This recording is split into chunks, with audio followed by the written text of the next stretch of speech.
What's up everyone, and welcome back to the channel.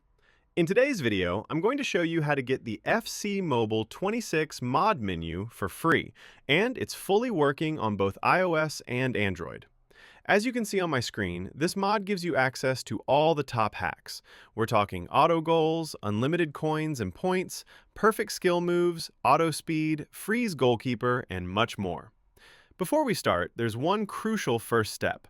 Make sure your FC mobile game is updated to the latest version. Just head to the App Store or Google Play Store and check for any available updates. If there aren't any, you're good to go. The next step is super simple. Scroll down to my pinned comment below this video. I've left a direct link and explained exactly where you can safely download FC Mobile++. If this free method works for you, please leave a like on the video. It really helps the channel. That's all for this one. See you in the next video. Bye!